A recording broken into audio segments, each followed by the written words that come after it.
Boa noite, pessoal. Estamos aqui em mais um dia, mais uma aula, hoje com a professora Renata Peixinho. Ela vai falar sobre o ensino da história e cultura afro-brasileira e indígena. Renata é professora de História da Rede de Maricá e ela é muito envolvida nessa causa. Então, foi a pessoa que me veio na mente mais adequada para estar dando essa aula para vocês, tendo em vista que ela já trabalha nesse setor na rede de Maricá. Então, já desejo para vocês uma boa aula. Estão em excelentes mãos hoje, que é a mão da Renata Peixinho. Tá bom, Renata? Passo para você e até daqui a pouco. Até Boa daqui a aula. pouco. Obrigada, Marcela. Boa noite, pessoal. Eu agradeço pela oportunidade. De fato, eu tenho muito prazer em trabalhar com essa área de relações étnico-raciais, do ensino de história afro-indígena.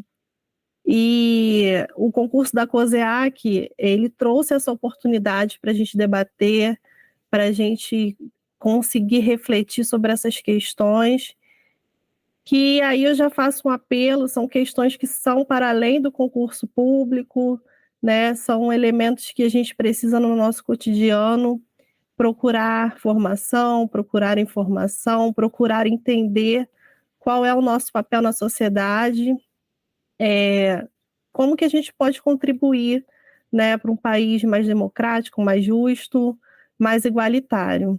E aí eu sempre digo que não tem como a gente pensar em democracia sem incluir duas temáticas que são primordiais, que são pilares, basilares, que é a questão da inclusão e a questão étnico-racial.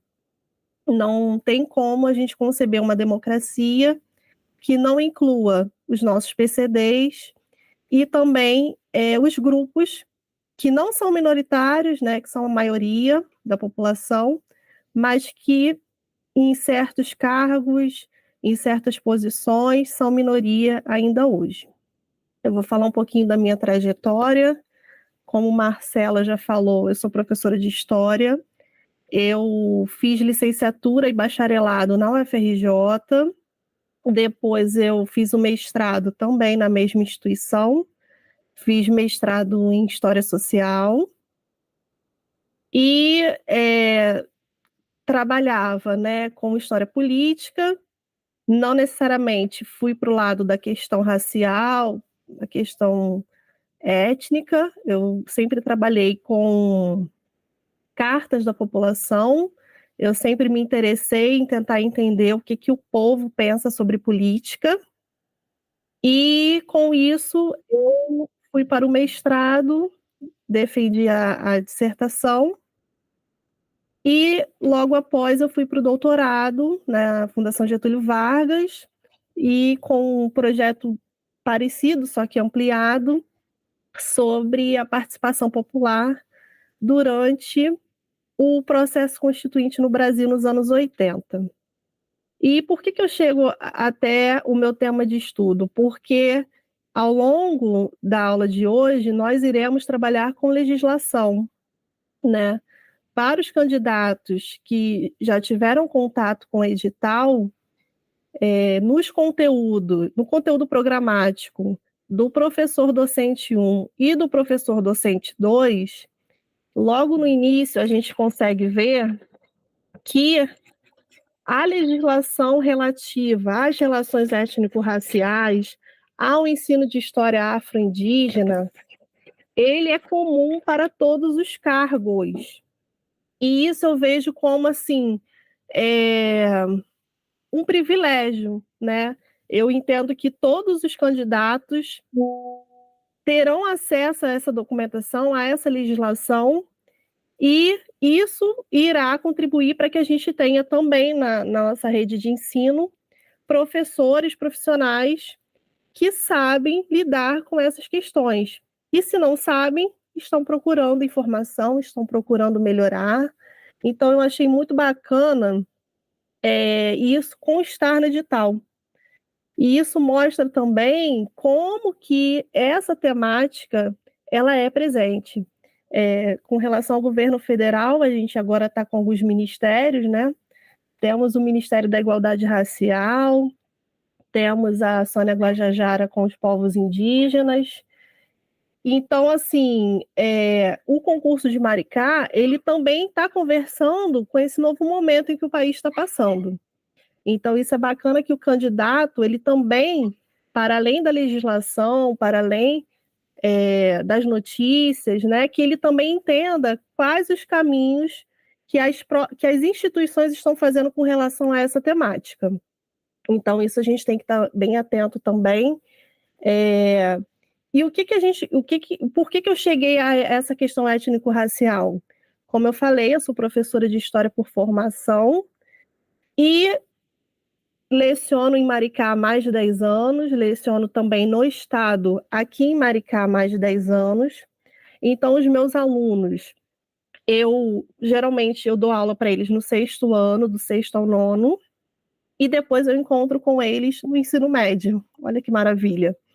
E Maricá, né, é um município muito grande, e eu sempre trabalhei no distrito de Noã, que é uma área basicamente composta por uma população preta e parda, né? E foi esse cotidiano escolar, foi essa vivência com os meus alunos que fez com que eu olhasse para essa questão racial, a questão da desigualdade.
Queria que uma narrativa, para além, de repente, de uma história europeia, de uma matemática,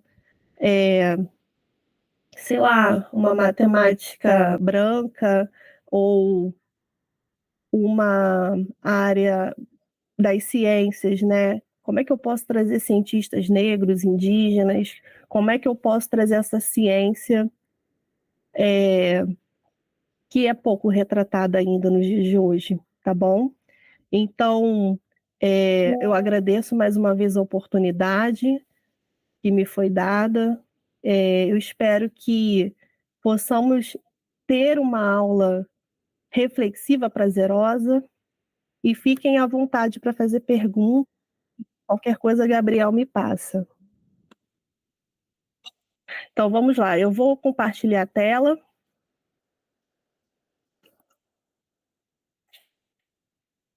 Aqui está o título, né? O ensino da história e cultura afro-brasileira indígena. Meu nome, Renata Peixinho.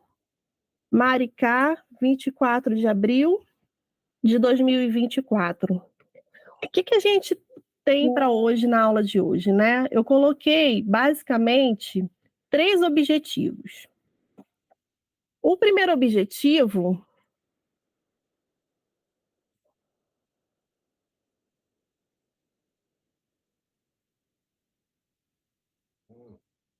Só um minuto, gente, porque eu fui informada que a aula está sem som. Só um minutinho.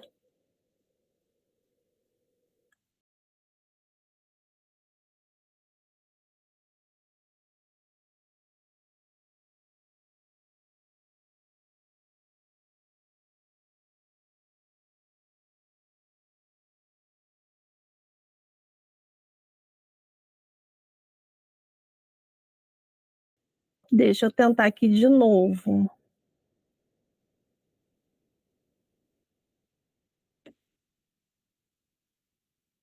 Vamos lá.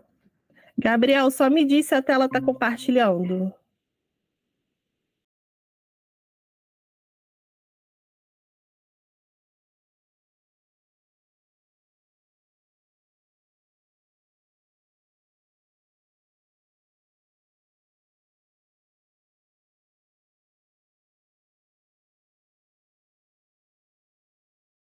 Ensino da História e Cultura Afro-Brasileira Indígena. Meu nome, Renata Peixinho. Maricá, 24 de abril de 2024. Quando eu pensei nessa aula de hoje, eu pensei em 3 objetivos básicos, né? Em 3 direções que eu gostaria de chegar com essa aula de hoje. A primeira é refletir sobre os marcos legais que tornaram obrigatório o ensino da história e da cultura afro-brasileira e indígena. Essa obrigação de se ensinar a história e cultura brasileira afro-brasileira e indígena, ela deve ocorrer em todas as disciplinas, ou seja, que a gente vê muito, né, na sala dos professores. O ensino da história e da cultura afro-brasileira indígena, ele também tem que estar presente na aula de ciências, de matemática, de geografia, na aula de educação física, não somente nas aulas de história, artes, português. Então, assim, a proposta é que o aluno tenha, ao longo, né, de várias disciplinas, de vários professores, com várias metodologias, com várias narrativas, o direito de ter informações sobre história e cultura afro-brasileira e indígena. A gente sabe que para algumas disciplinas é mais difícil fazer essa aproximação, mas isso está previsto em lei, né? Então, mesmo que na sua formação você não tenha sido ofertado a você essa educação voltada para essa temática, você tem que perguntar, procurar informação, procurar orientação, procurar cursos, pós-graduação, procurar autores que tratam desses temas, principalmente autores indígenas e negros, intelectuais, pensadores, enfim. Isso está previsto em lei. Nós devemos ofertar aos nossos alunos o ensino de história e cultura afro-brasileira e indígena. Em todas as modalidades de ensino, currículo, ao longo de todo o ano letivo, em todo o território nacional. O que isso quer dizer? Desde a educação infantil, nós aqui em Maricá, por exemplo, nós já temos essa experiência, desde a educação infantil, o aluno ele tem o privilégio, ele tem o direito e é ofertado a ele histórias, brincadeiras, vivências que exaltem o protagonismo negro e indígena, exaltem a imagem desse aluno, exaltem a diversidade, a multiplicidade. Então, a gente não precisa esperar o aluno, por exemplo, ser alfabetizado para ofertar para ele uma educação antirracista, uma educação voltada para as relações étnico-raciais. Desde muito pequenos, os nossos alunos nós já temos a possibilidade de trabalhar com eles através de uma literatura adaptada, obviamente, à sua faixa etária, à linguagem, mas é possível, e isso a gente tem visto aqui na rede. A gente teve um evento muito bonito em novembro, né, em comemoração ao Novembro Negro, e tivemos a oportunidade de visitar alguns berçários e algumas turmas de educação infantil que já tinham atividades voltadas para as relações étnico-raciais. Quando a gente fala aqui, ó, ao longo de todo ano letivo, o que isso significa? Que enquanto educadores, né, enquanto gestão, nós não devemos esperar somente chegar em abril para falar do indígena, não devemos esperar chegar só em maio para falar sobre a abolição da escravidão, não devemos esperar chegar novembro para correr com alguma atividade que mostre uma personagem negra. Não. A ideia é que, desde o início do ano letivo, o aluno tenha essa informação, ele tenha esse conteúdo, e que esse conteúdo ele esteja presente em todas as disciplinas. O segundo objetivo que eu coloquei para a nossa aula de hoje é destacar a importância do ensino da história e cultura afro-brasileira e indígena, especificamente no nosso município. Por que eu estou falando isso? Porque quando a gente fala de cultura negra, cultura afro-brasileira, cultura e história indígena, a gente tem que perceber que o Brasil é grande, que nós temos muitas especificidades regionais, que, por exemplo, não tem como a gente pegar a palavra indígena e fazer referência a todos os povos, né, com seus dialetos, com a sua cultura, com a sua forma de se representar, com seu grafismo, enfim. Existem diferentes povos indígenas no nosso país, ao longo do território. A questão da cultura afro-brasileira. Nós temos em diferentes regiões do país formas de dança, formas de culinária, formas de narrar, por exemplo, a criação do mundo. Né? Eu trabalho com filosofia também, então você pode perceber que dependendo, né, dependendo do grupo que a gente observa, um grupo tem uma explicação para a criação do mundo, o outro tem outra, um tem uma narrativa, sei lá, voltada mais para a natureza, outra voltada mais para o protagonismo humano. Então, assim, cada grupo tem a sua especificidade. E aí, quando a gente fala de Maricá, a gente também tem que pensar nisso. Será que no município de Maricá, o indígena que aqui habita, o indígena que aqui vive, o indígena que interage conosco, o indígena que tem a sua forma de viver, que estuda na nossa escola, eu posso olhar para esse indígena a partir, por exemplo, de um indígena que está lá no Rio Grande do Norte? Não tem como, né? Então, a gente tem uma especificidade. É a questão afro. Eu tenho que olhar a população afro de Maricá como eu olho, por exemplo, a população afro da Bahia, lá de Salvador. Não tem como. Claro que tem trocas culturais. Muitas vezes, por exemplo, nós temos parentes que vêm desses locais, só que o nosso município tem uma forma específica de viver, de fazer, sua cultura. Então, a gente tem que levar isso em conta, tá?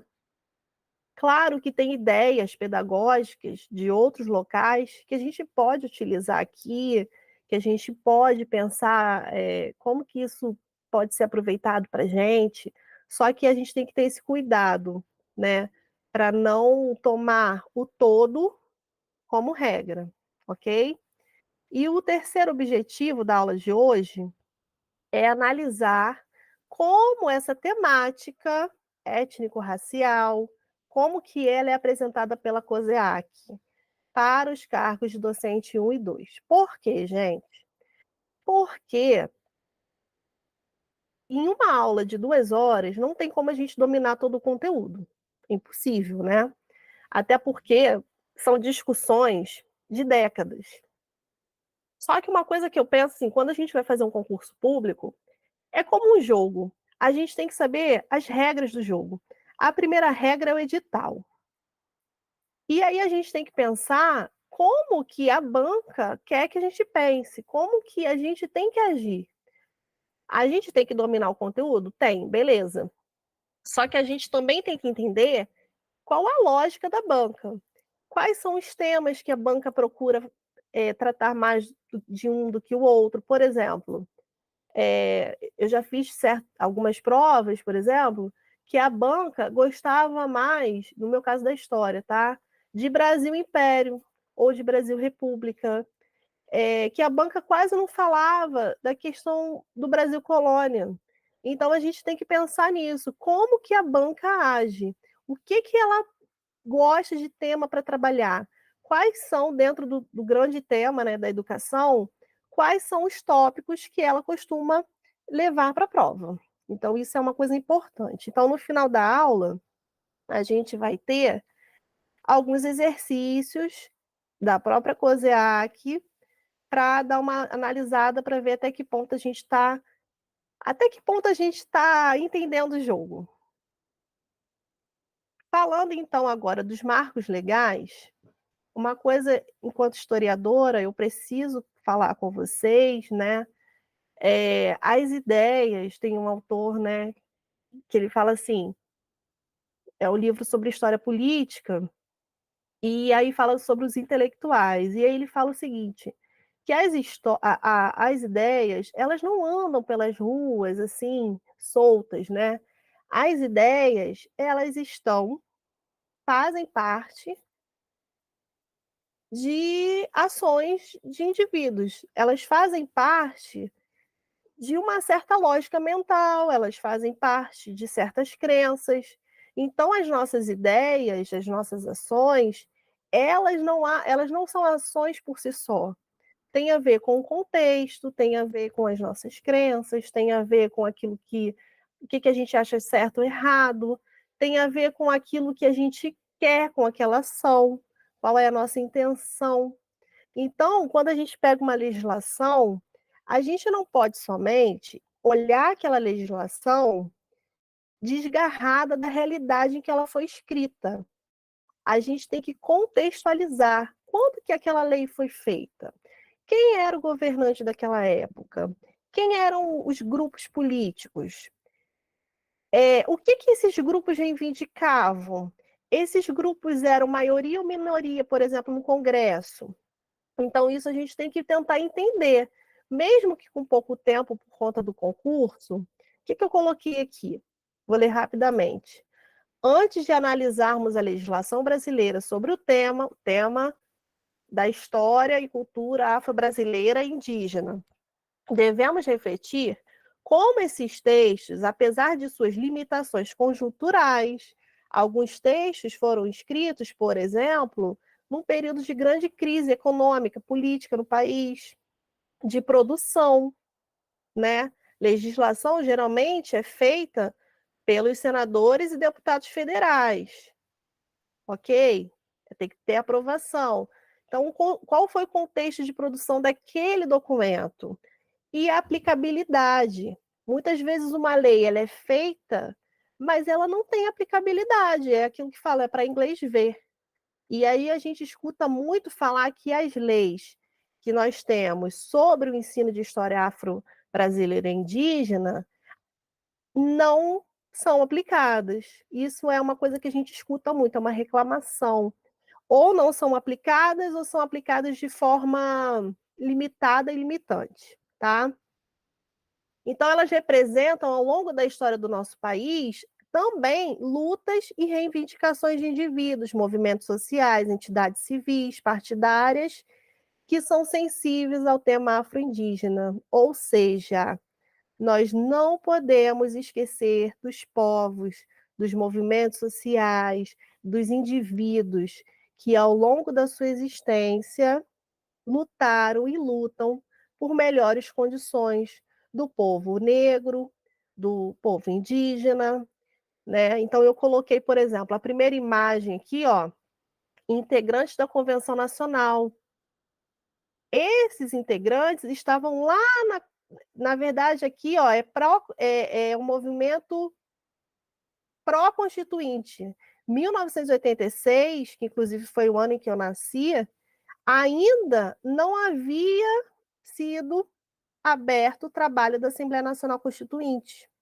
Na verdade, movimentos sociais, entidades, eles fizeram documentos, cartas, que aí foi que eu falei que eu trabalho no doutorado, eles fizeram materiais para levar aos senadores e deputados que seriam eleitos em 1986 e que iriam compor a Assembleia Nacional Constituinte.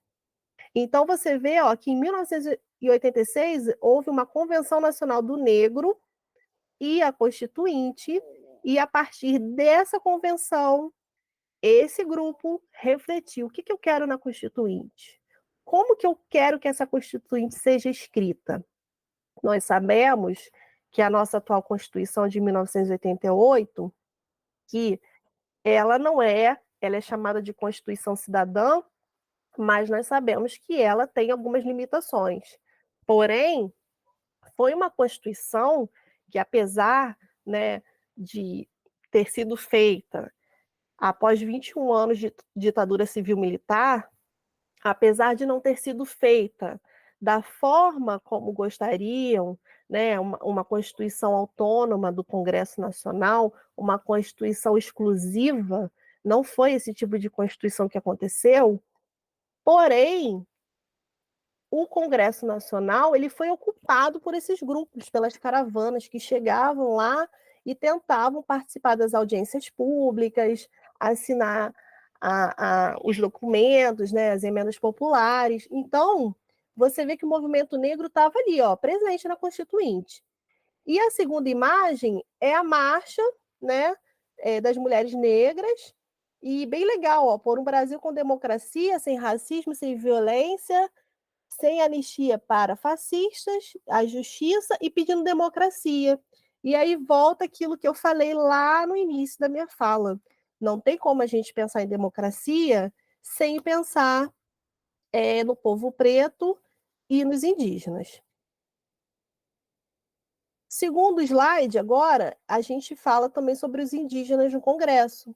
Né? Como que eles também ocuparam esse espaço que formalmente, se a gente pensar no Congresso Nacional, em 1987 e 88, que foi o período de duração da Assembleia Nacional Constituinte, era um espaço que ainda tinha dificuldade para ter banheiros para as mulheres, um espaço majoritariamente, como eu falei, masculino. Os corpos indígenas e negros não eram corpos, né, tradicionalmente ocupantes dessas cadeiras. Então, eles estarem ali presentes, reivindicando uma nova escrita, né, da nossa lei maior, é algo muito simbólico. A imagem de baixo é a segunda Marcha Nacional das Mulheres Indígenas, que foi feita dia 10 de setembro de 2021. Então, a gente tem que perceber que a luta, né, a reivindicação, ela não cessa com a promulgação de uma Constituição, com a publicação de uma lei. A luta ela continua, né? E a legislação é algo vivo. Então a gente tem que perceber que ela está em constante construção. E aí eu chego na Constituição Federal de 1988. A Constituição é a nossa lei maior, tá? Ela está acima da legislação estadual e da legislação municipal. Então, ela diz o quê? Ela cita os afro-brasileiros e os indígenas, inclusive com relação aos indígenas, ela tem um capítulo específico, tá? E no artigo 210, o que ela fala? Serão fixados conteúdos mínimos para o ensino fundamental, de maneira a assegurar formação básica, comum e respeito aos valores culturais e artísticos nacionais e regionais. Então, o aluno do ensino fundamental, que é o nosso público, vocês que irão fazer o concurso, vocês irão dar aula, né, para a educação infantil, Funde 1 e Funde 2. Então, a nossa clientela, costumo falar, os nossos alunos, eles precisam ter conteúdos mínimos que tratem, né, que tenham uma formação básica, que eles tenham em sua formação elementos que eles possam entender quais são os valores culturais, artísticos, nacionais e regionais. Ou seja, a gente precisa oferecer isso ao aluno. O aluno é um indivíduo em construção. Então, muitas vezes, esse aluno ele não tem na sua casa acesso a certos valores. Não quer dizer que ele não tenha na sua residência, não quer dizer que a casa não seja um local de aprendizado, de cultura, de efervescência, de pensamento. Só que a gente sabe que muitas vezes é a escola que leva esse aluno, muitas vezes a literatura, muitas vezes leva para o aluno a oportunidade de conhecer um cinema, de conhecer um museu, né? Então, a gente pode, ao longo da nossa atividade como professor, buscar oferecer a esse aluno esse leque, né, esse leque formativo, né? Isso é importantíssimo. Aí vem aqui, ó, segundo parágrafo. O segundo parágrafo diz o seguinte. Só um minuto, gente. Só um minutinho. O segundo parágrafo diz o seguinte: o ensino fundamental regular será ministrado em língua portuguesa, assegurado às comunidades indígenas também a utilização de suas línguas maternas e processos próprios de aprendizagem. Esse parágrafo, eu digo para vocês, nós aqui em Maricá, nós temos 2 escolas municipais guaranis, e nessas escolas, os alunos, eles têm o Guarani, né? Eles têm a língua materna deles e eles têm o português. Então, eles são bilíngues, né?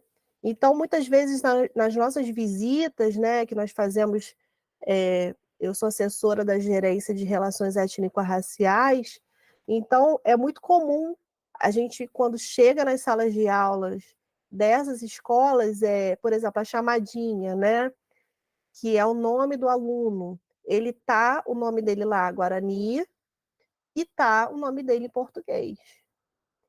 As palavras bola, pato, sapo, galinha, o aluno, ele tem a língua dele lá, o idioma dele, o dialeto dele, e tem também ofertado a palavra dele, a palavra daquele objeto, daquela, enfim, daquele ser em português. E é muito bacana, né, você ver como que é importante, né? Esse aluno ele tem que ter, é direito dele, segundo a Constituição Federal, que ele tenha a língua dele materna, mas que ele também tenha acesso à língua portuguesa. O artigo 215 diz o seguinte: o Estado garantirá a todos o pleno exercício dos direitos culturais e acesso às fontes de cultura nacional, e apoiará e incentivará a valorização e a difusão das manifestações culturais. Olha que riqueza, né? Que bom que isso está em lei. Então, que possamos, no nosso fazer cotidiano, mostrar aos nossos alunos que a cultura também é um direito, que o acesso às fontes de cultura nacional são direitos deles, incentivar, apoiar.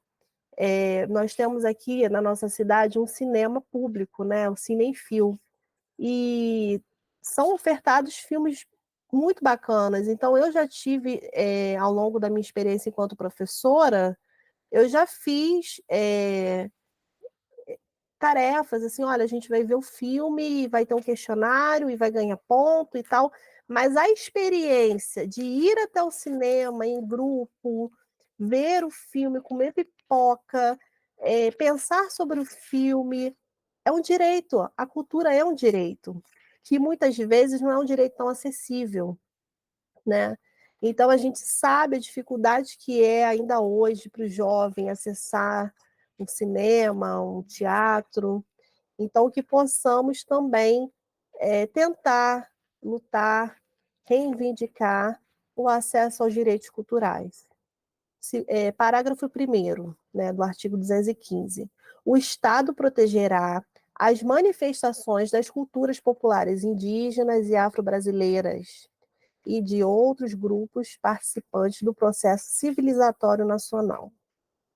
Como eu falei, né, toda lei tem sua temporalidade, então tem certas palavras que a gente não usa mais, né? Por exemplo, processo civilizatório é algo que é mais complexo, né, da gente pensar o que é civilização, o que é processo civilizatório, mas assim, o que a gente tem que levar em conta aqui nesse parágrafo? A proteção das manifestações populares. Então, assim, a gente tem que dar protagonismo a essas manifestações. Como dar protagonismo? Dar espaço mesmo, dar voz a essas pessoas, a essas culturas, a esses saberes, né? A gente precisa dar a eles esse protagonismo que durante muitos anos, muitos séculos, não foi dado. E aí partimos de 1988, da Constituição, eu estou seguindo uma linha cronológica, chegamos na Lei de Diretrizes e Bases da Educação Nacional, a Lei 9394, de 96, né? E o que a LDB fala? Ela fala no artigo 26 sobre a história e cultura afro-brasileira indígena, né? E aí ela fala assim, nos estabelecimentos de ensino fundamental e de ensino médio, públicos e privados, torna-se obrigatório o estudo da história e cultura afro-brasileira e indígena.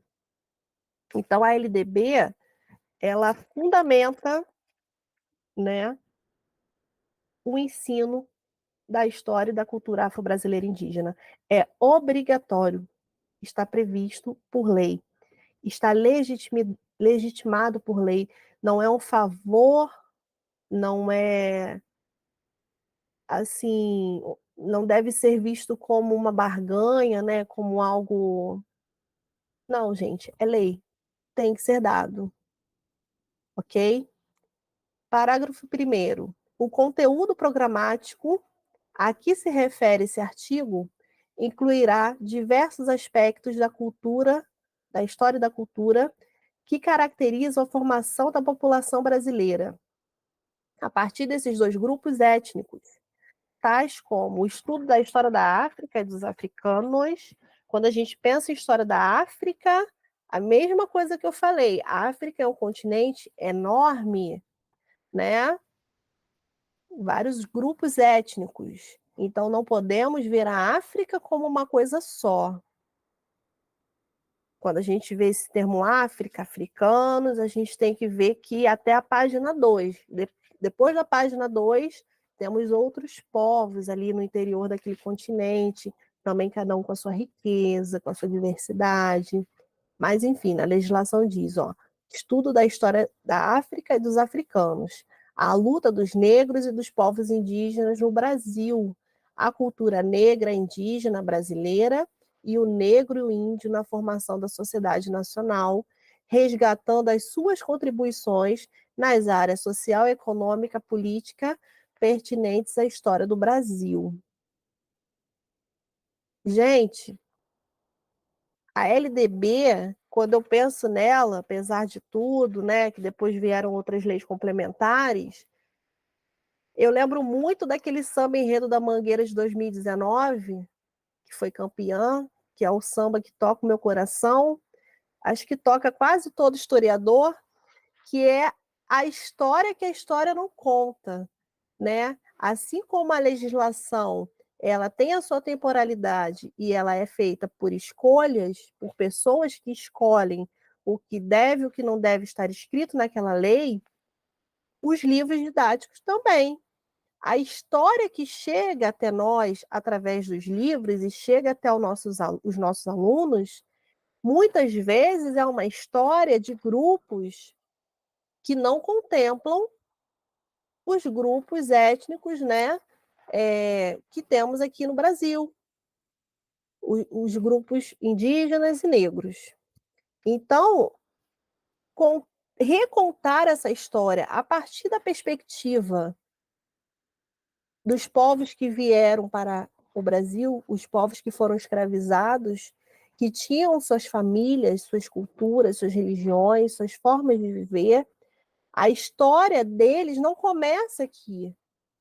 Eles já tinham uma trajetória, eles já tinham uma vida antes de chegarem aqui. E quando chegaram aqui também tiveram a sua vida, mesmo que essa vida e esse contato familiar tenha sido muitas vezes, né, limitado. Se a gente pensa, por exemplo, no Luiz Gama, né, a mãe dele, a Luísa Maim, o Luiz Gama foi vendido, né? O Luiz Gama que há pouco tempo que passou a ser um protagonista, né, popularmente conhecido. Então, assim, quantos homens e mulheres lutaram, fizeram, produziram, pensaram, e às vezes o livro didático não acompanha esse protagonismo.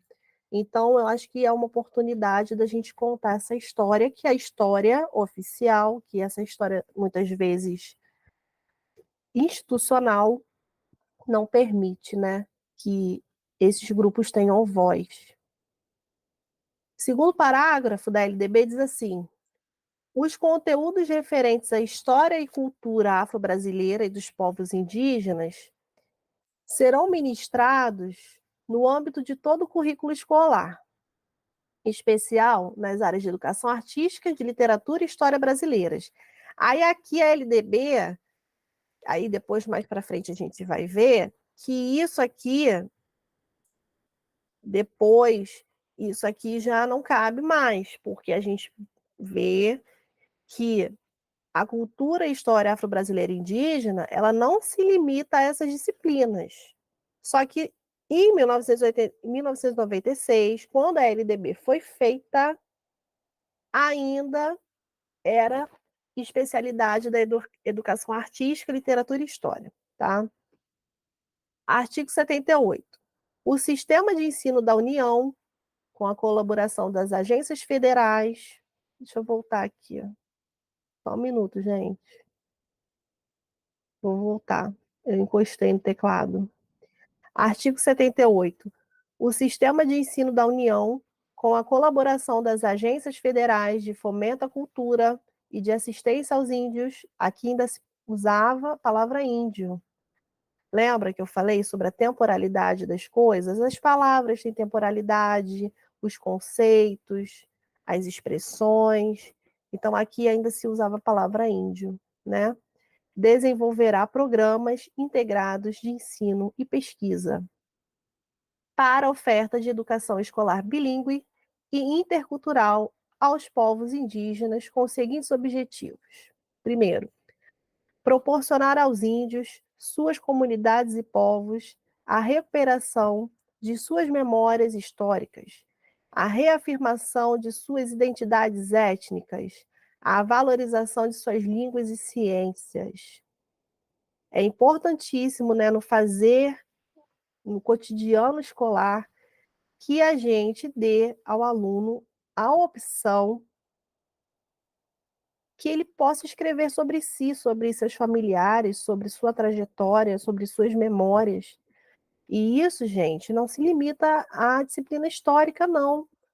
Podemos fazer exercícios, né, de memória com, por exemplo, alguma atividade em português ou em artes. Podemos reafirmar essas identidades com a geografia, valorizar a língua, as ciências, os saberes. Uma vez eu tive uma experiência muito bacana com a EJA, na Escola Darcy Ribeiro, que o Darcy Ribeiro, né, ele tem alguns textos que ele fala sobre os indígenas. E num dos textos, ele fala sobre olhar como indígena, olhar com curiosidade, olhar para a natureza. E aí eu fiz uma dinâmica com os alunos da EJA sobre conhecimento.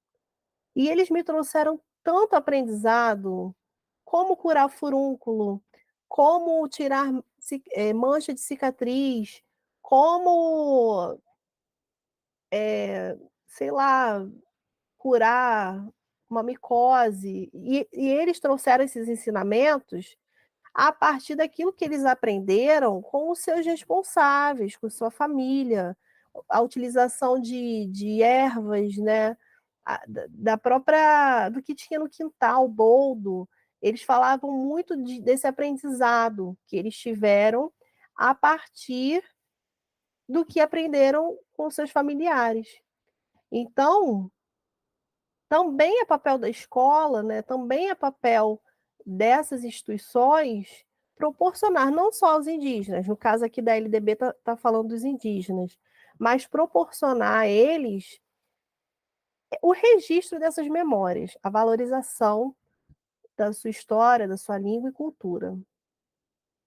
Artigo 79. A União apoiará técnica e financeiramente sistemas de ensino no provimento da educação intercultural às comunidades indígenas, desenvolvendo programas integrados de ensino e pesquisa.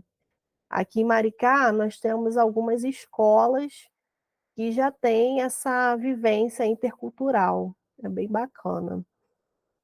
Parágrafo 1º. Os programas serão planejados com a audiência das comunidades indígenas, ou seja, ouvir o que essas comunidades têm a falar, porque elas têm total capacidade de decidir aquilo que é bom ou não para elas.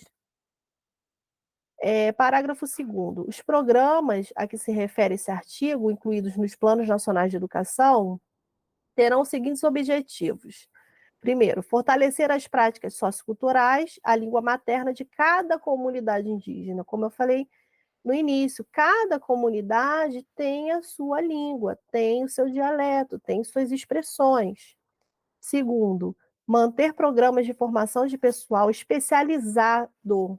Olha a importância da formação, olha a importância da continuidade dos estudos, né? É importantíssimo, porque aí são as pessoas certas nos lugares certos. Destinada à educação escolar nas comunidades indígenas. É uma diferença grande, né? Educação indígena para educação escolar indígena. Terceiro, desenvolver currículos e programas específicos, neles incluindo os conteúdos culturais correspondentes às respectivas comunidades, sempre adaptar, né? É o que a LDB fala, é o respeito à especificidade cultural regional daquela comunidade. Quarto, elaborar e publicar sistematicamente material didático específico e diferenciado. Parágrafo 3º. No que se refere à educação superior, sem prejuízo de outras ações, o atendimento aos povos indígenas efetivar-se-á nas universidades públicas e privadas, mediante oferta de ensino e de assistência estudantil, assim como de estímulo à pesquisa, desenvolvimento de programas especiais. Vamos lá. Segundo, deixa eu voltar aqui. Segundo, garantir aos índios, suas comunidades e povos o acesso às informações, conhecimentos técnicos e científicos da sociedade nacional e demais sociedades indígenas e não índias. Ou seja, os indígenas têm e devem e gostam de ter contato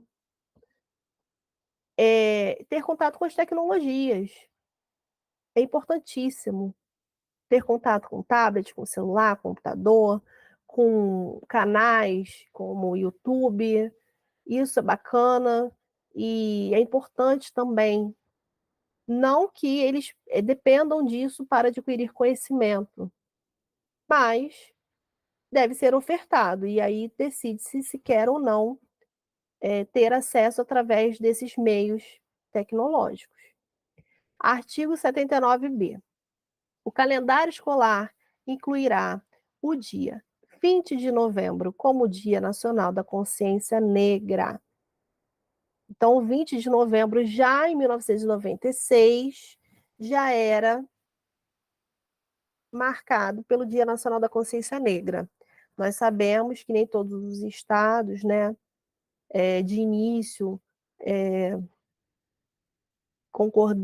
nem todos os estados consideraram esse dia, né, em seus calendários, nós sabemos.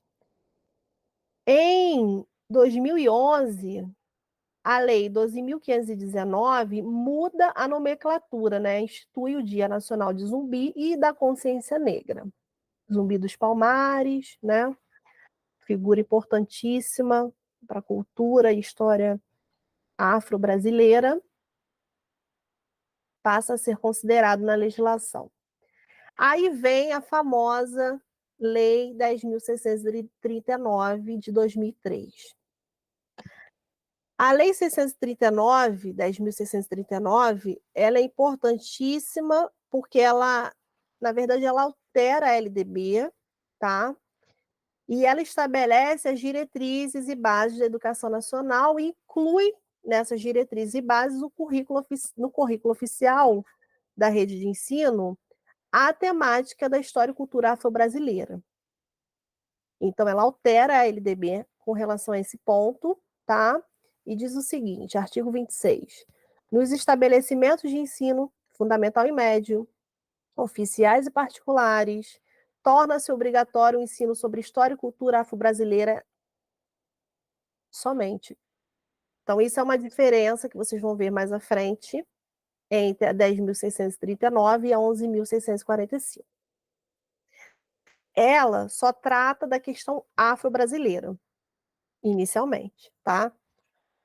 Parágrafo 1º.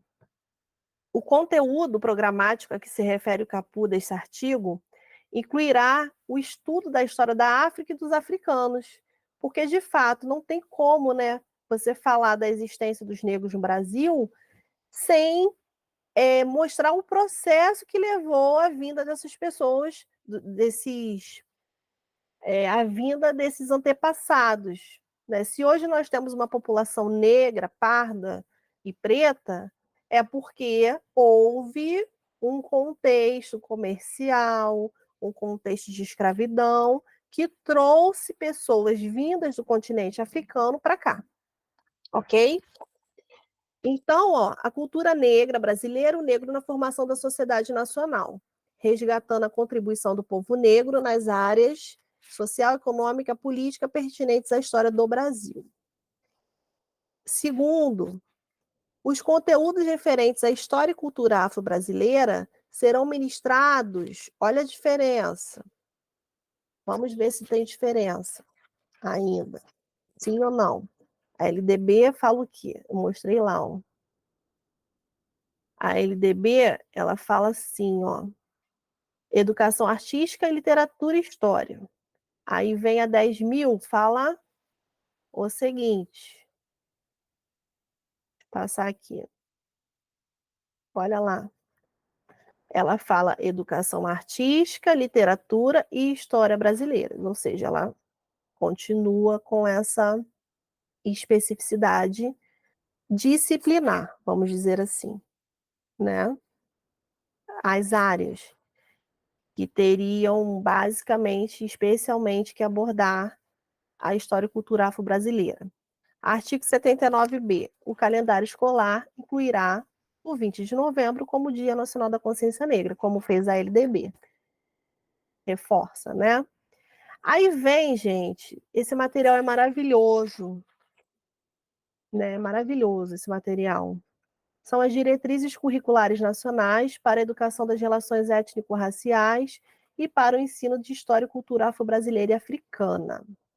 É uma colaboração do MEC com a Secretaria Especial de Políticas de Promoção da Igualdade Racial, ou seja, é, é um trabalho colaborativo, né, parceria. O que ele apresenta? Né? Marcos legais das diretrizes curriculares para as relações étnico-raciais, a partir da homologação, em maio de 2004, do parecer 03 de 2004, que foi feita em 10 de março, do Conselho Nacional de Educação, e aprovou a resolução das diretrizes, tá? Aí eu trouxe aqui esse conteúdo, ele está no interior desse documento que eu acabei de falar, das diretrizes. E aí ele fala, né, todo o histórico legal, né, desse tema, ó, visa atender propósitos expressos e tal, ó.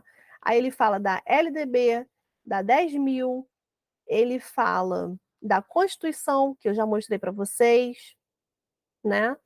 Volta para a LDB, que aí fala assim, que asseguram o direito à igualdade de condições de vida e cidadania, assim como garantem igual direito às histórias e culturas que compõem a nação brasileira, além do direito de acesso às diferentes fontes de cultura nacional a todos os brasileiros. Foi o que eu falei.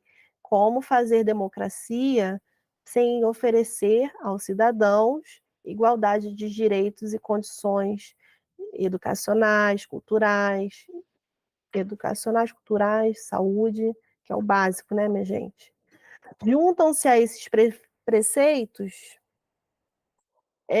os artigos da LDB com as constituições estaduais da Bahia, Rio de Janeiro, Alagoas, assim como leis orgânicas de Recife, Belo Horizonte, Rio de Janeiro, leis ordinárias municipais de Belém, Aracaju e São Paulo.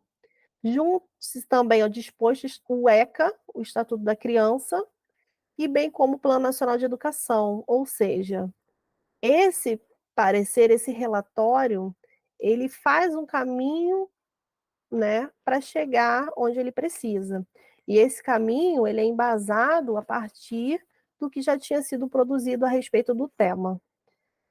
Todos esses dispositivos legais, bem como reivindicações e propostas do movimento negro ao longo do século XX, então isso é fruto de luta, é fruto de reivindicação, é fruto de ações de indivíduos, coletivos, né, movimentos, entidades, que apontam para a necessidade de diretrizes que orientem a formulação de projetos empenhados na valorização da história e cultura dos afro-brasileiros e africanos, assim como comprometidos com a educação de relações étnico-raciais positivas, a que tais conteúdos devem conduzir. Então, esse documento, gente, ele é muito importante. Claro que ele tem que ser debatido, discutido, atualizado, né? Mas ele é um documento que foi fruto de um esforço, né? De um esforço intelectual, de um esforço pedagógico também. Vamos lá. Aí vem tratando aqui da educação do campo, educação escolar indígena e educação escolar quilombola. Só um parênteses aqui, o censo de 2022, ele aponta a existência de indígenas no nosso território, mas ele não conseguiu mapear a questão dos quilombolas. não apareceu durante o censo, mas é algo que a gente também tem que pensar, né? A educação do campo trata-se como educação rural na legislação brasileira, incorporada aos espaços da floresta, pecuária, das minas, da agricultura, e se estende também aos espaços pesqueiros, caiçaros, ribeirinhos e extrativistas. Por exemplo, aqui no nosso município, nós temos colônias de pescadores, né? Nós temos alguns grupos que se enquadram nessa educação. A educação escolar indígena e a educação escolar quilombola são, respectivamente, oferecidas em unidades educacionais inscritas em suas terras e culturas. Aí depois eu vou falar mais sobre isso, tá? No caso de Maricá. E para essas populações estão assegurados os direitos específicos da Constituição Federal, lá de 1988, tá? Que lhes permitem valorizar e preservar suas culturas e reafirmar o seu pertencimento étnico, ou seja, a educação escolar indígena e quilombola, ela de certa forma, ela não pode ferir a educação já existente naquela comunidade, porque ele já tem uma forma própria de ensinar, através da oralidade, através do aprendizado com os mais velhos, através do contato com a terra, através a noção de tempo é diferente da nossa, a forma, uma coisa que eu aprendi, né, aqui com os guaranis, Mibiá, que a pedra, por exemplo, a pedra é um ser vivo? Sim ou não? E aí, para eles, a pedra faz parte da natureza, então também seria algo vivo. E aí a gente tem uma ideia diferente. Então a gente tem que perceber que a própria legislação também reflete sobre isso, né? A educação escolar indígena e quilombola, ela não pode, ela não pode abafar a educação já existente naqueles grupos. Na verdade, ela pode somar, né? Mas não se sobrepor, né? O ideal seria isso. Ela não pode se sobrepor. Tem que haver um respeito ao conhecimento que já foi construído por aquelas comunidades, tá bom? O atendimento escolar às populações do campo, povos indígenas e quilombolas, requer respeito às suas peculiares condições de vida e a utilização de pedagogias condizentes com as suas formas próprias de produzir conhecimento e observadas as diretrizes, a LDB e as diretrizes e resoluções. Então, foi basicamente tudo que eu já comentei. Aí vem, gente, a segunda queridinha nossa. Por que eu falo queridinha? Porque a 10.639 e a 11.645 elas são basilares, né? Quando a gente trata de educação e história e cultura afro-brasileira e indígena.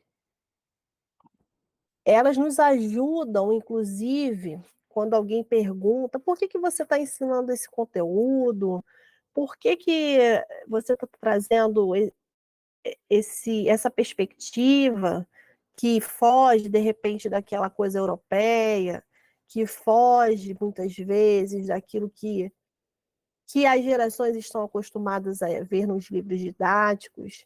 Essas duas leis, elas também nos ajudam, nos dão, assim, segurança, inclusive, quando a gente quer levar um conteúdo, quando a gente quer popularmente sair dessa caixinha, né, europeizada, colonialista. Então, essas duas leis, elas alteram a LDB. Então, a lei, a 10.639, fez 21 anos agora, em janeiro, e a 11.645 fez 16 anos em março, se eu não me engano. Então, Essas duas leis, na verdade, a gente lida muito com elas no nosso fazer pedagógico, no nosso fazer é, voltado para as relações étnico-raciais. Vocês vão ver muito a citação dessas duas leis, tá? A 11.645, além de alterar a LDB, ela, na verdade, ela acrescenta mais um item, que é a questão indígena. Então, ela faz o seguinte, ó, artigo 26A. Nos estabelecimentos de ensino fundamental e de ensino médio, públicos e privados, torna-se obrigatório o estudo da cultura, da história e cultura afro-brasileira e indígena. Aí que está o pulo do gato. A LDB e a 10.000 só falam, basicamente, do ensino afro. Aí vem a questão indígena acrescentada pela 11.000. O conteúdo programático a que se refere esse artigo incluirá diversos aspectos da cultura e história que caracterizam a formação da população brasileira a partir desses dois grupos étnicos, tais como o estudo da história da África, africanos, a luta de negros, povos indígenas no Brasil, a cultura negra indígena brasileira e o negro e o índio na formação da sociedade nacional, resgatando. Vou voltar aqui um pouquinho. Resgatando as suas contribuições nas áreas sociais, econômica e política, pertinentes à história do Brasil. Os conteúdos referentes à história e cultura afro-brasileira e dos povos indígenas brasileiros serão ministrados, prestem atenção nesse finalzinho, no âmbito de todo o currículo escolar, em especial nas áreas de educação artística, literatura e histórias brasileiras. Então, é a mesma redação, finalzinho praticamente, da LDB e da 10.000. E aí, chegamos em Maricá, nossa cidade que vocês irão fazer a prova, tanto DOC 2, tanto DOC 1 quanto DOC 2. E aí, por que é importante estudar a história afro-indígena? Por que é importante estudar essa história para trabalhar em Maricá, para fazer a prova de Maricá? Primeira coisa, nós vimos que a legislação aborda a temática étnico-racial, é um dever institucional, é um dever de todos os profissionais que atuam nas unidades escolares. O cumprimento desse tema assegura que os estudantes recebam uma educação multicultural, diversa, antirracista, ou seja, se eu, enquanto professor, não ofereço isso ao meu aluno, eu estou deixando de contribuir para a sua formação. Isso é uma coisa que a gente tem que refletir criticamente sobre os nossos atos, né, sobre as nossas propostas de trabalho, né? A gente não tem como tapar o olhar para isso, porque uma hora, no seu cotidiano, durante a sua aula, o aluno vai brigar com o outro, vai chamar o outro de um nome impróprio, vai falar mal do cabelo do colega. Então, assim, como que a gente fecha os olhos para esse tipo de coisa? Não tem como, né? Segundo item que eu coloquei aqui é o seguinte: nós temos quase 200 mil habitantes. Dentro da posição do estado do Rio de Janeiro, nós ocupamos a 15ª posição em número de habitantes. Segundo o censo de 2022, está fresquinho aqui o censo. Desses quase 200 mil habitantes, que ocupam os 4 distritos de Maricá, nós temos 4 distritos: Maricá, Inoã, Ponta Negra e Itaipuaçu. Dentro desse território que é vasto, 112 mil se autodeclararam pretos e pardos e indígenas. Então, nós temos 25.281 pretos, 86.566 pardos, 350 indígenas. Então, assim, gente, é muita gente. E essas pessoas, elas são mães e pais, ou estudantes, combinado? Então, em algum momento, enquanto professor, enquanto orientador, enquanto gestor, você irá conviver com essa população que tem uma especificidade étnica. E isso tem que ser levado em conta na hora de pensar em política pública, na hora de pensar em oportunidades, na hora de pensar em tudo, né? Porque é quem habita aqui esse local. Então, nós temos uma maioria de pretos e pardos, 350 indígenas, tá? E aí, eu peguei a tabela lá do IBGE, tudo que eu falei tá aqui tabelado, né, nesse gráfico. E aí a gente percebe, por exemplo, que a população de indígena dobrou, mais que dobrou, que a população parda também aumentou consideravelmente. Os amarelos diminuíram, provavelmente porque, acredito eu, que a informação mesmo, que o amarelo, né, seriam os chineses, enfim, os asiáticos em geral. Então não se aplica amarelo, não que não se aplique, mas assim, eu vejo na sala de aula isso, muitos pardos se autodeclarando como amarelos. Aí a gente tem que fazer todo um trabalho para que ele entenda que não é amarelo. Ou é pardo, ele que se autodeclara. Mas a questão do amarelo é muito específica, então diminuiu consideravelmente. Pretos, né? E a população branca também aumentou, se comparado a 2010, tá? E aí a gente vem, ó, para uma outra. Eu achei muito bacana isso aqui, ó. Primeiro gráfico fala dos partos de mães adolescentes até 19 anos por raça cor. Muitas. É muito comum, né, a gente ver no ambiente escolar, em alguns momentos, assim, adolescentes que engravidam, ou jovens que engravidam, e que muitas vezes ainda estão em ambiente escolar, né? Isso é muito comum, às vezes a menina tem que parar os estudos, e enfim. E aí, o que a gente percebe aqui? Maioria parda e preta, né? Alguns com uma etnia ignorada, não declarados, né? Não se autodeclararam, indígenas, amarelos e brancos. Esses partos dessas mães, né, geram crianças e muitas vezes essas crianças vão permanecer habitando aqui no nosso município. Então, essas crianças que estão nascendo dessas mães serão nossos alunos do futuro. Então, eu falo sempre assim, a educação ela se retroalimenta, né? Dependendo do tempo que você dá aula, você já está dando aula para o filho do seu aluno. Então, isso é muito comum, a gente ver uma nova geração surgindo e a gente dando aula para aquele indivíduo que nasceu de um ex-aluno seu. Aí vem aqui, ó, o segundo gráfico, matrículas em pré-escolas, por raça, cor. Isso tudo em Maricá, minha gente, segundo o INEP.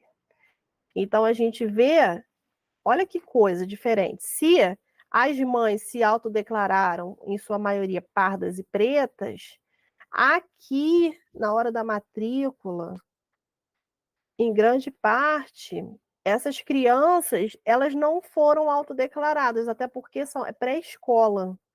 Então, quem geralmente declara a raça, a cor dessa criança é a pessoa que está fazendo a matrícula dela, o responsável. E aí a gente entra também numa questão da dificuldade de fazer a autodeclaração. Por quê? Porque a gente falou sobre o preconceito, sobre o racismo. Então, toda aquela legislação que eu mostrei antes, na verdade, a ideia é que essa população, que esses estudantes, não tenham vergonha, por exemplo, de dizer que são pretos e pardos, que são indígenas. Porque quando a gente valoriza a história dessas pessoas, a trajetória de suas famílias, quando a gente oferece oportunidade, cultura, ela começa a entender que os seus ancestrais, que essa população que eu falei lá atrás, que a história que a história não conta, na verdade, existe sim uma história por trás disso tudo. E aí, a pessoa sai daqui, não autodeclarado, para aqui, ok? Isso aqui é algo que a gente tem que refletir. Como que não está acompanhando, né? Não está acompanhando. Aqui nós já vimos. E aí chegamos em Maricá, chegamos na. Eu tentei pegar coisas bem atuais, né? Para que vocês entendam que a nossa cidade ela tem uma efervescência cultural, ela tem uma. Ela tem atividades, ela tem essa população preta e parda, ela está nas escolas, ela está nas ruas, ela está nos movimentos sociais, ela está andando, passeando na orla, são nossos alunos, são nossos vizinhos. Então, tratar das questões étnico-raciais, tratar da educação indígena e afro-brasileira, não deve ser algo muito distante de nós. Muitas vezes você pode não ter lugar de fala, porque você não é branco, você é branco, né? E você não se encaixa nesses dois grupos. Mas não tem como também você ignorar a presença dessas pessoas, a história e cultura dessas pessoas. Seu papel, no caso, é valorizar essas trajetórias e, dentro das suas condições, oferecer também condições para que essas trajetórias sejam publicizadas.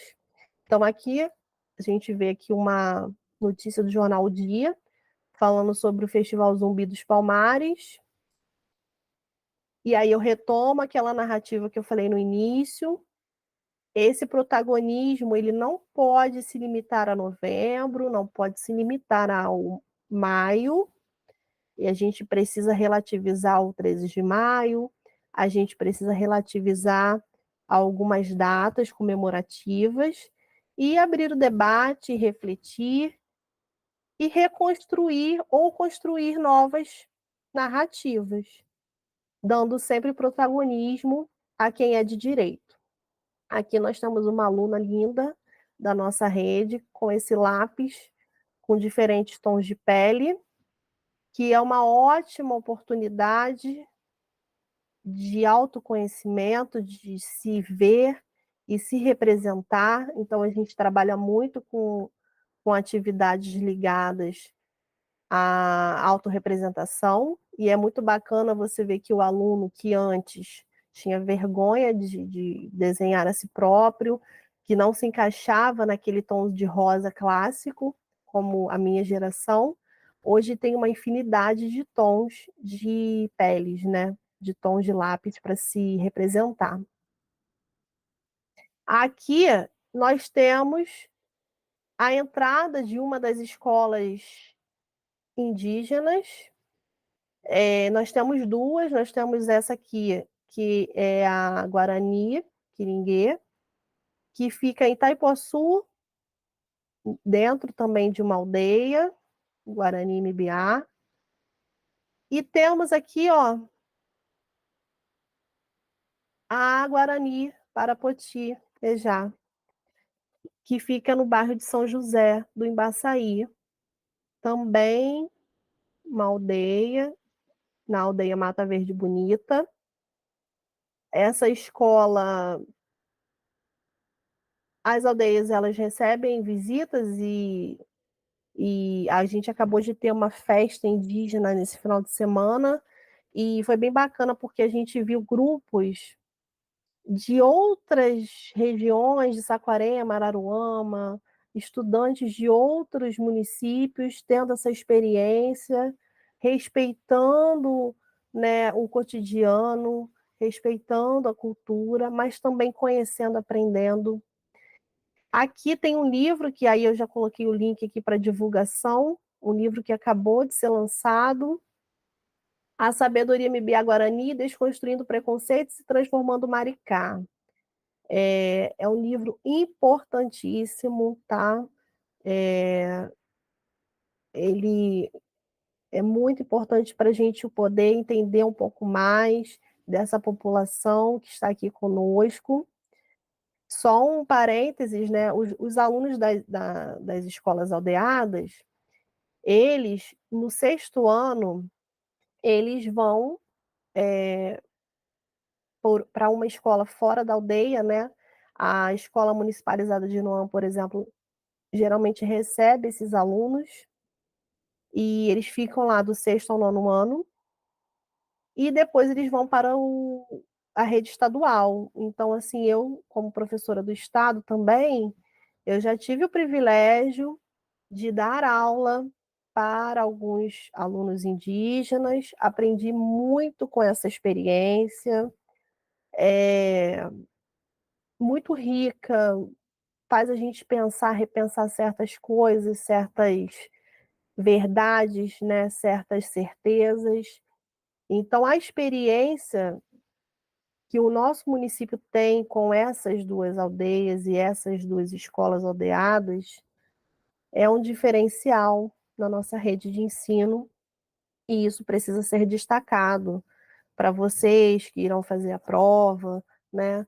Nós temos uma rede com mais de 70 escolas, ainda teremos inaugurações, e é uma rede muito diversa. Nós temos as escolas bem próximas à praia, nós temos escolas em área rural, nós temos escolas perto da pista, da RJ, nós temos escolas aldeadas. Então, para você perceber que dentro do próprio município de Maricá, nós temos uma diversidade cultural, étnica, uma diversidade de conhecimento, né? Por exemplo, uma escola mais próxima do mar, você vê que são mais filhos de pescadores, né? Uma escola mais próxima da área rural, você vê que as crianças, né, lidam mais com a terra, lidam mais com alguns animais, como cavalos e tudo mais. Então, isso tudo também vai direcionar a forma como a gente vai abordar essas questões no nosso cotidiano escolar, tá bom? E agora chegou a hora mais bacana da nossa aula, tá? Que são as provas da COSEAC. Nós temos aí quatro questões, tá? Eu vou dar o gabarito no final, e aí eu vou ler com vocês as questões e aí a gente vai refletir um pouquinho.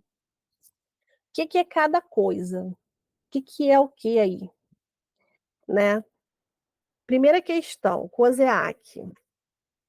O Dia Nacional de Denúncia contra o Racismo, tratado como Dia de Denúncia das repercussões das políticas de eliminação física e simbólica da população afro-brasileira no pós-abolição, é comemorado em... Aí vocês podem ir para o Google, tá, gente? Porque eu falo sempre isso. Escola é lugar de errar. Curso também. Agora é um lugar que vocês têm para errar, para acertar, para tentar, para rabiscar, para corrigir o que não está certo. Então pensem aí, podem ir para o Google. Quando é comemorado o Dia Nacional de Denúncia contra o Racismo? O que vocês acham? 21 de março? Vocês sabem o que se comemora no dia 21 de março? Só botar no Google aí, ó. A gente até, se eu não me engano, a CEMED fez uma publicação sobre isso. Ah, outra coisa que eu indico vocês, acompanhem as publicações da CEMED, né, da Secretaria de Educação de Maricá, porque tem informações muito boas sobre esse tema, né, a gerência tem feito coisas muito boas. Então, vamos lá. O que se comemora, gente? Que dia que se comemora o, o, o Dia Nacional de Denúncia contra o Racismo? Eu sei que vocês não podem me responder, tá? Mas vamos lá.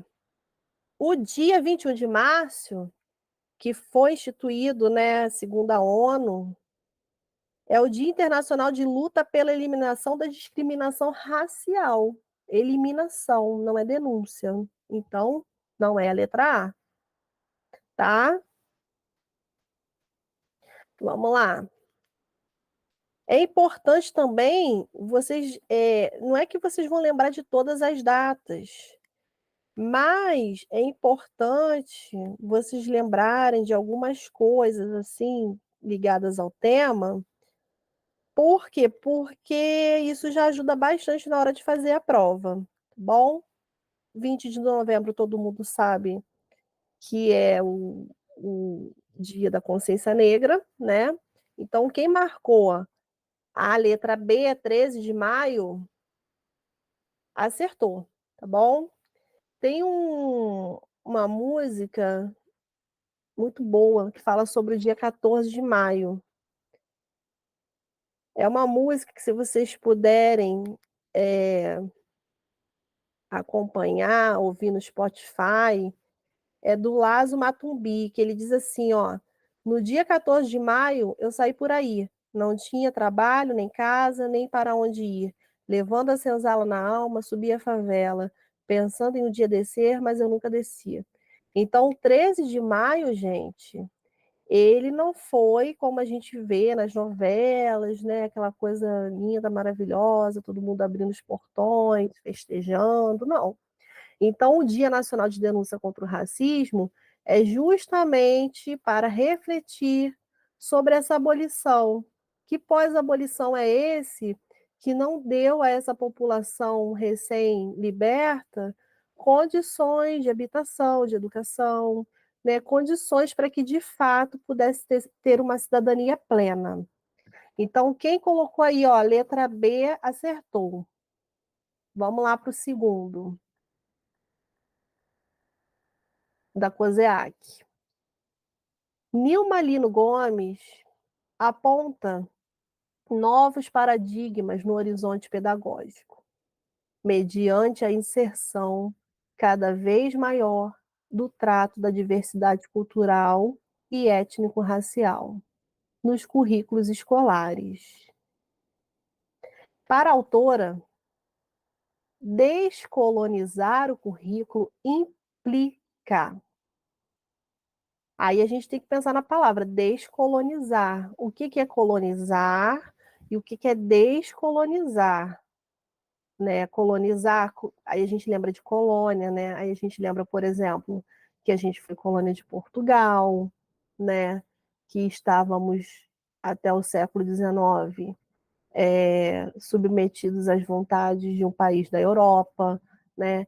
E isso não acabou de uma hora para outra, mesmo com a independência institucional, vamos dizer assim. O que, que seria, então, descolonizar o currículo? Que currículo é esse? O que, que esse currículo propõe? O que, que esse currículo ensina? O que, que esse currículo quer desses alunos e desses professores? Então, quando a Nilma Lino Gomes fala sobre esses desafios, né, de inserir cada vez mais a diversidade cultural e étnico-racial, é isso. Então, vamos lá. Letra A. Promover uma postura de conformismo entre os estudantes. Gente, essa postura conformista combina com diversidade, combina com novos paradigmas? Não. Essa questão aí, a letra A, esquece. Letra B, de bola. Circundar os limites de construção de um currículo cultural. Circundar os limites de construção. Eu acho que ela não está preocupada com limites, né, gente? não está preocupada com limites. Na verdade, descolonizar é justamente romper os limites, né?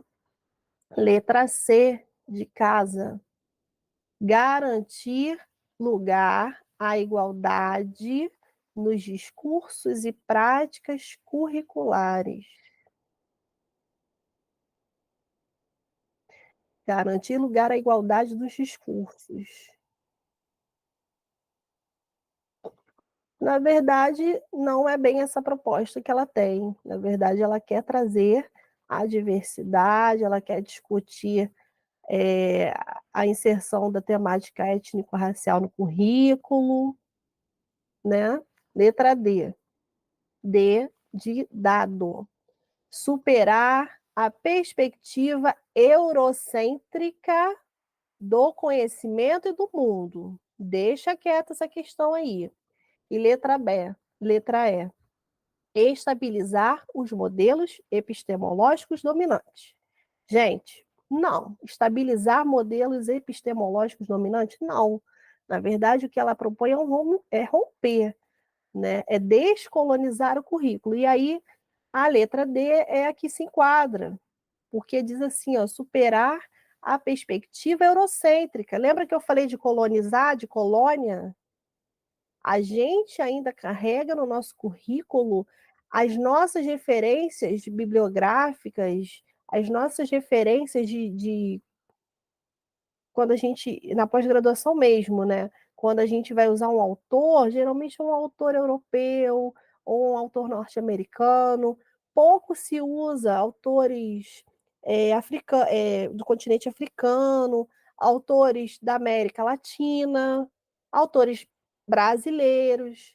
Então, a gente, muitas vezes, dentro da faculdade, a gente, para ter validade naquele trabalho, naquela categoria que a gente vai usar, naquele conceito que a gente vai usar, muitas vezes a gente tem que lançar a mão de um autor que a gente não sabe nem falar o nome direito, não é verdade? E isso acontece também no currículo, né? O nosso currículo, ele ainda é impregnado de uma perspectiva eurocêntrica. Então, quem botou aí letra D ganhou mais uma estrelinha. E aí vamos lá. Número 3. Também da COSEAC, hein, gente? Há 20 anos, em março de 2003, o governo federal sancionou a Lei 10.639, alterando significativamente a LDB, a partir do ou da.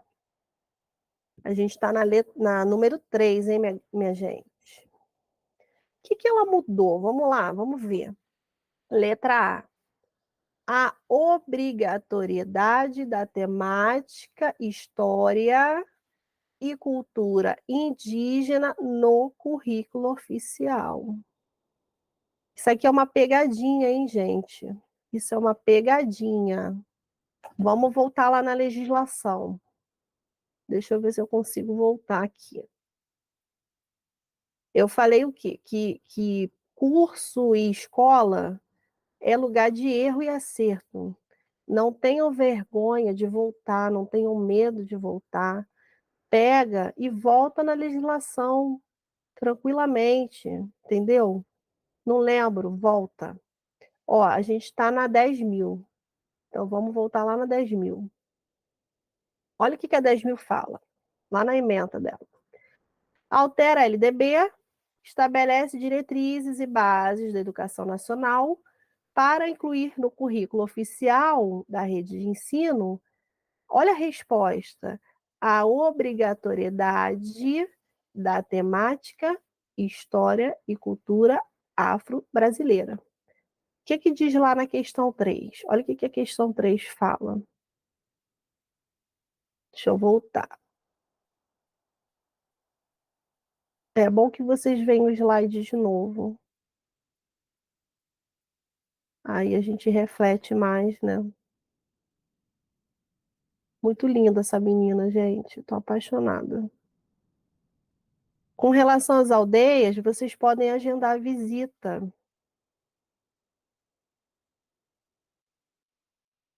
Voltamos para a questão número 3. Então, olha só. É a letra A, gente? Obrigatoriedade da temática história e cultura indígena? Não. Ele não falou da questão indígena. Combinado? Letra B, de bola. Obrigatoriedade da temática história e cultura afro-brasileira no currículo oficial. Deixa quieta essa questão aí. C. Estabelecimento das diretrizes e bases de educação nacional. Gente, já tinha LDB. Então, na verdade, não é a C. D de dado. Definição dos crimes resultantes de preconceito de raça ou cor. Não é o caso. Não estamos aí falando sobre criminalização, sobre consequências dos crimes. Não, não é isso. A gente está falando sobre ensino, sobre conteúdo, sobre temática da história e cultura afro-indígena. No caso, não agora, na 10.000, só depois. Então, não é a letra D. Letra E. Possibilidade, olha a palavra, hein? Da temática história e cultura afro-brasileira no currículo oficial. Agora, pega a letra B e pega a letra E. Olha só a diferença. A redação é quase a mesma. Só que tem uma palavrinha que difere uma questão da outra. É uma pegadinha. Na letra B, ela diz sobre a obrigatoriedade. E na letra E, possibilidade. Então, gente, quem marcou a letra B de bola na número 3 acertou. Não é uma possibilidade, não é algo assim, eu vou pensar se eu vou oferecer ao meu aluno temas e questões e conteúdos ligados à história e cultura afro-brasileira. Não, gente, não é isso. As unidades de ensino, sistemas de ensino, enfim, as estruturas de ensino, elas não têm, não é uma possibilidade, é uma obrigatoriedade. Ok? É isso que dá legitimidade às nossas ações. Então, quem marcou a letra B acertou. Quarta e última questão, passou rápido, eu gostei, falaria por mais 1 hora, de boa. Então, vamos lá. COSEAC também. Há centenas de narrativas de povos que estão histórias, cantam, viajam, conversam e nos ensinam mais do que aprendemos nessa humanidade. Nós não somos as únicas pessoas interessantes no mundo. Somos parte do todo. Que linda, né, essa frase? Muito linda. A frase acima é de Ailton Krenak. Agora, um parênteses, né? O Krenak, ele, ele acabou... Só um minuto, gente, que deu ruim aqui. A tela voltou para mim. O Ailton Krenak, ele acabou de ser eleito na Academia Brasileira de Letras. É interessantíssima a presença dele na Academia Brasileira de Letras, Academia Brasileira de Letras que foi fundada por uma pessoa negra, Machado de Assis, que foi embranquecido ao longo da história, né? A mesma academia que não aceitou, por exemplo, Lima Barreto, grande escritor, maravilhoso, que também não aceitou Conceição Evaristo, como tantos outros autores maravilhosos. Mas temos aí, Ailton Krenak, que teve a honra, está tendo a honra de ocupar a cadeira número 5 da Academia Brasileira de Letras, que era ocupada por o meu professor, meu querido professor José Murilo de Carvalho, uma inspiração para mim, foi meu professor de História do Brasil, leu a minha monografia de fim de curso. Era um professor muito, muito, muito generoso, muito professor muito bacana. E aí eu fiquei muito feliz do Ailton Krenak ter ocupado o lugar de José Murilo. José Murilo que pensava o Brasil, e agora temos o Ailton Krenak também pensando o Brasil e ocupando essa cadeira na Academia Brasileira de Letras. Então, isso é um reconhecimento, gente. Um autor indígena ocupando uma cadeira que tradicionalmente, né, não era ocupada por negros e indígenas. Então, que fique aí esse parênteses, porque quando a gente pensa numa questão, quando a gente estuda, a gente tem que pensar também no contexto. Eu já falei sobre isso. Para isso, visitem museus, escutem músicas, vejam filmes, vejam séries, se alimentem de informações que irão contribuir para o seu desenvolvimento profissional, humano, tá bom? Professor é assim, quando viaja, né? Vê uma coisa e já pensa assim, ai meu Deus, vou dar aula, vou botar isso aqui na aula, vou passar isso para os meus alunos, né? Quem nunca viu um filme já pensando assim, ai, como é que eu passo para os meus alunos esse filme? Então, assim, se alimentem de coisas boas, de informações boas, para que vocês tenham um repertório bacana para vocês, primeiramente, mas também para os seus alunos, tá bom? Então, a frase acima é de Ailton Krenak, defensor dos direitos dos povos indígenas. Seu pensamento permite estabelecer conexões com a matriz curricular da rede municipal de Niterói, nossa vizinha aqui, Niterói, do ensino de história do segundo ciclo, no que diz respeito, letra A, ao reconhecimento das diversas culturas e religiões para os povos antigos a partir da experiência do presente. Olha aí, ó. Quando a gente pensa na história, quando a gente faz uma pergunta para o passado, na verdade, as nossas perguntas, elas são a partir do nosso presente. Isso a gente aprende bem no início da faculdade de História, né? Que não temos uma máquina do tempo, infelizmente, não dá para voltar ao passado. Então, como é que a gente acessa esse passado? A partir da compreensão dele, por meio das fontes históricas, mas também a partir das perguntas que fazemos do presente que vivemos. Então, na letra A, ele fala isso. Nós somos parte desse todo, nós somos parte dessa trajetória da humanidade. Nós somos parte desse grande mundo chamado Terra, com várias existências, com várias culturas, com várias formas de pensar, de viver, com várias formas de se expressar. Letra B. Ao estudo das mudanças e permanências ao longo do tempo, como o nomadismo e o sedentarismo. C. Ao fortalecimento do exercício de cidadania no cotidiano, considerando-se a igualdade em todos os âmbitos. D. A compreensão de que o processo de cidadania não é uma conquista histórica, gente. Direitos são conquistas históricas, ok? E a cidadania é uma delas. Cidadania muitas vezes ameaçada. E vira e mexe, a gente também tem que agarrar com unhas e dentes para que ela não saia de nossas mãos, né?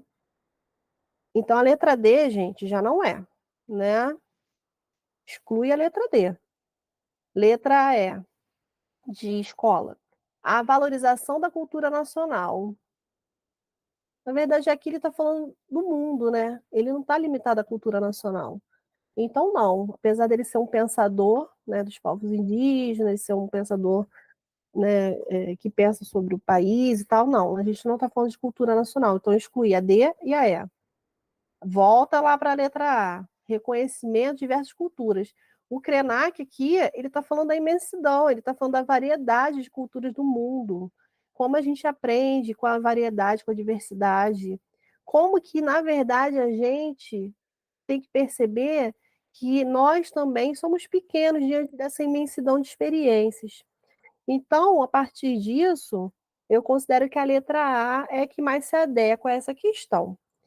Agora, gente, quando vocês forem fazer a prova da COSEAC, ou qualquer outra prova, vai acontecer de você ficar com dúvida, porque muitas vezes uma questão ela não está tão fechadinha, e aí você vai ter que ir por aproximação, gente.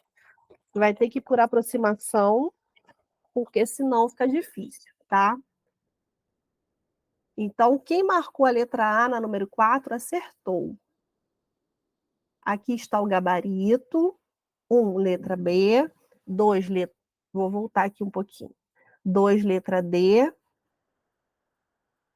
3, letra B de bola. 4, letra A de amor. Tá bom?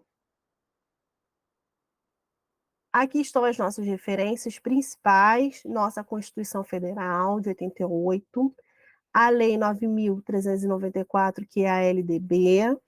A 10.639, que altera a LDB e inclui no currículo a História e Cultura Afro-Brasileira. A Lei 11.645, que também muda a LDB e inclui, para além da questão afro-brasileira, a questão indígena, que aí fica redondinho. O parecer, que são as diretrizes curriculares nacionais para a educação das relações étnico-raciais, e para o ensino de História e Cultura Afro-Brasileira e Africana. Eu desejo a vocês, eu vou aparecer rapidinho para mostrar alguns itens, mas eu desejo a vocês sorte, foco, força, que a aula de hoje ela não se limite ao fazer a prova, mas que vocês levem essas reflexões para a vida de vocês, como o Krenak falou, nós somos um pontinho no meio de uma imensidão, e que a gente possa respeitar essa imensidão étnica, cultural, e que a gente possa também colaborar para essa diversidade, respeitando e dando voz àqueles que precisam. Eu agradeço a Marcela, que me convidou, né, que me ajudou também no material. Agradeço a Gabriel, Radesh também, a galera toda que torce pela educação, que luta, ok? E é isso. Eu vou aparecer só um pouquinho. Voltei. Deixa eu parar a apresentação. Marcela, está aí?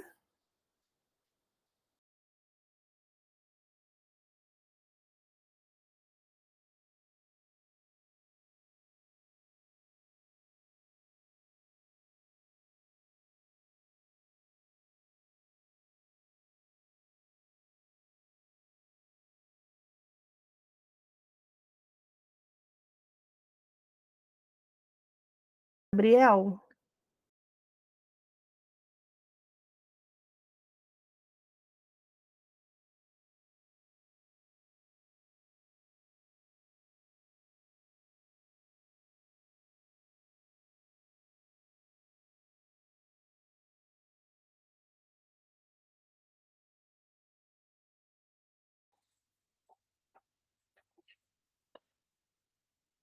Posso mostrar?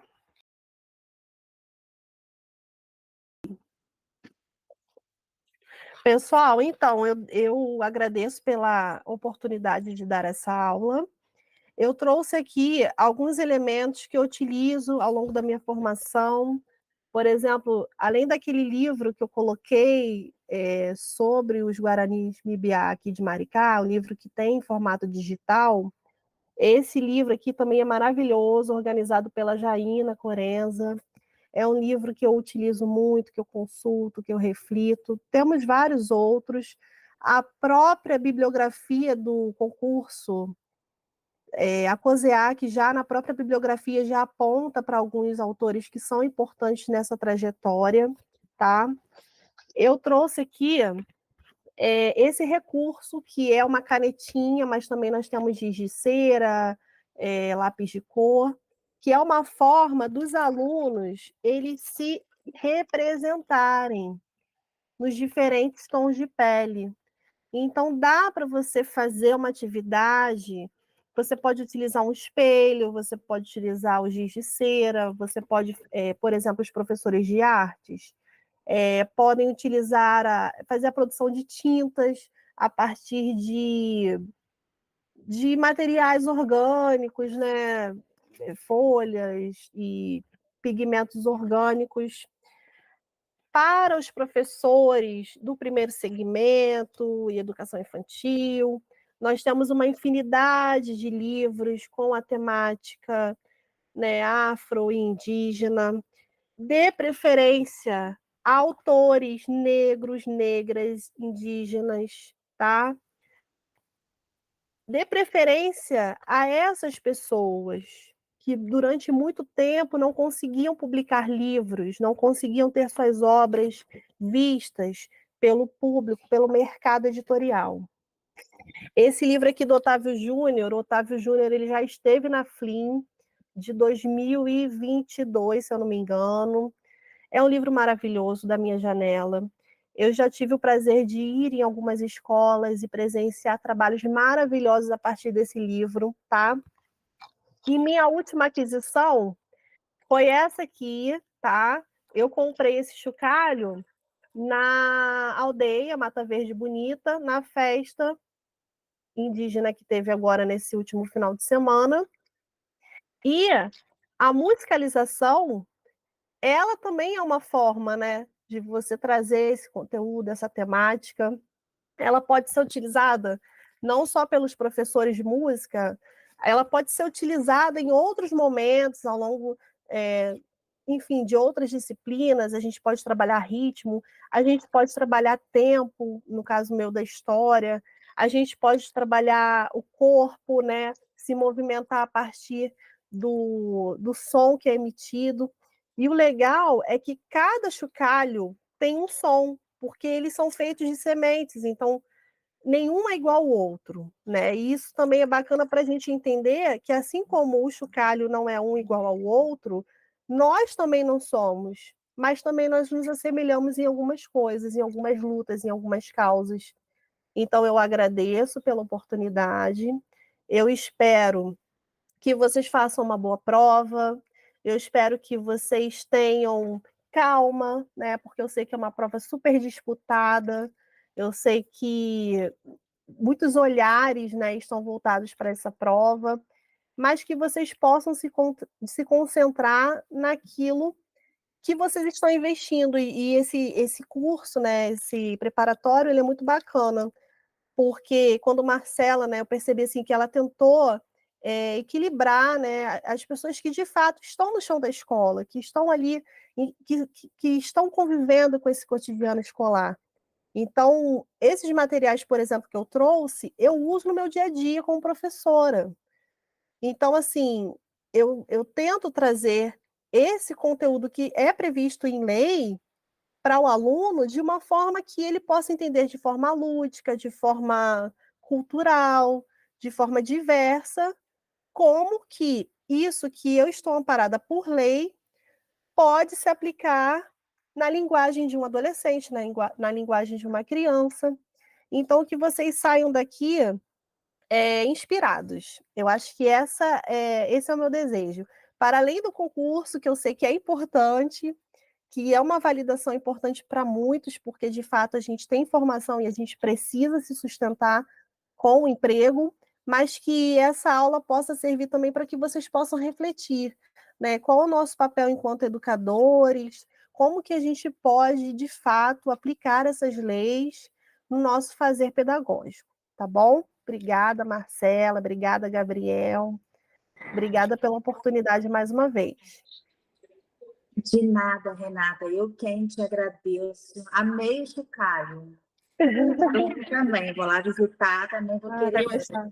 E achei bacana também você falar sobre essa questão do lápis.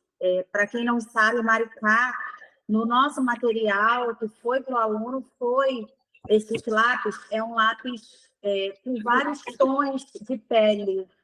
E aí, vários tons de bege, né? Escuros, claros, muito bacana. Então, é um material muito bacana para ser trabalhado realmente na sala de aula. E nós, o Maricá, temos essa preocupação de diminuir o racismo, o preconceito contra os povos originários, contra as mulheres, contra os vulneráveis, as pessoas negras e todas as outras formas possíveis, LGBTs, várias. Nós prezamos por igualdade. E edital, nós vimos que é um assunto atual, não é um assunto somente de Maricá, é um assunto do Brasil, um assunto do mundo, e a COSEAC ela trouxe esse tema para dentro da prova do concurso. Então, estudem esse tema, tem lá, lá no edital, está escrito direitinho para você, a Renata resumiu esse material, mas a lei, o parecer, tudo direitinho lá escrito no edital. Então, foquem nisso, porque vai cair uma questão voltada nessa temática. Isso aí eu posso afirmar para vocês 100% de certeza. Tá bom, gente? Espero que tenha sido muito proveitoso. Eu tenho recebido bastante mensagem agradecendo. Nós também agradecemos a confiança de vocês, o carinho, a amizade. Somos privilegiados também de poder estar fazendo esse projeto para atender não só a população de Maricá, mas do Rio de Janeiro praticamente inteiro, acreditando que a educação ela realmente ela pode ser democratizada, democrática, a democratização da escola pública, do ensino público, da rede pública. E estudem, semana que vem está chegando, vai ser a primeira prova, dia 1º, então já comecem a focar nisso, comecem já a trabalhar a questão da ansiedade, trabalhar a questão do desespero, se organizem quanto ao horário. Maricá é uma cidade que não é tão grande ali no miolo, nas escolas.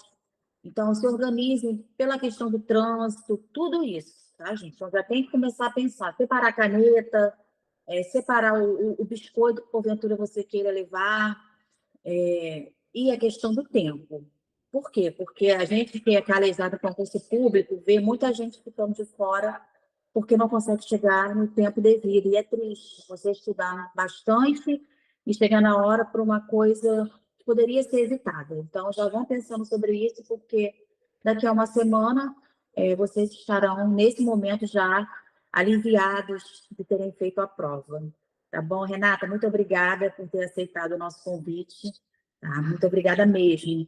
Gente, Eu que agradeço. Boa sorte, gente.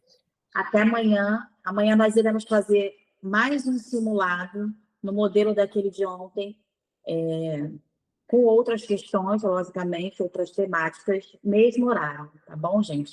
Então, a nossa live está encerrada. Muito obrigada.